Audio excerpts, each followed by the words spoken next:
Hello అందరికి, ఇది ఒక చిన్న మినీ వ్లాగ్ అనమాట. మార్నింగ్ది నేనంతా కష్టపడి చేసుకొని బయట అంతా ముగ్గు పెట్టేసి అంతా బండ్లు కడిగేసి అంతా చేసేసాను అనమాట.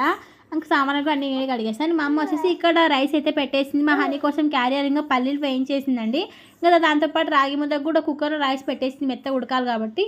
చింతపండు పులుసు అయితే పిండేసుకుంది. ఇక్కడ చట్నీకి అయితే మిక్సీ పట్టేస్తుంది. చక్క ఇంట్లో పనులు అయితే అయిపోతున్నాయి అనమాట. ఇక్కడ చూసా కదా, రైస్ అయితే అయిపోయింది. ఇంకా చల్లగా వరకు పక్కన పెట్టేశాము.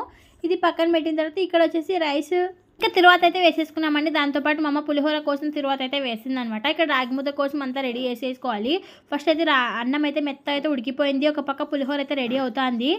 సరే, గ్లాస్లో నుంచి అన్నం ఉడికిందని చెప్పా కదా, దాంట్లోకి ఇలా రాగి పిండి వేసేసి మూత అయితే మూసేసుకున్నాము. ఒక సిమ్లో పెట్టి కొంచెంసేపు ఉడికిన తర్వాత మా అమ్మ ఇట్లా కింద తీసి మొత్తం బాగా ఇట్లా కలుపుతుంది అనమాట. ఇలా రాగి ముద్ద అయితే రెడీ అయిపోతుంది ఒక పక్క. ఇంకొక పక్క మా హనీ కోసం క్యారెట్ అయితే రెడీ అయిపోయిందండి. ఇక్కడ వచ్చేసి రాగి ముద్ద కట్టేసింది ఆల్రెడీ. ఆ క్లిప్ అయితే ఎగిరిపోయింది. ఇక్కడ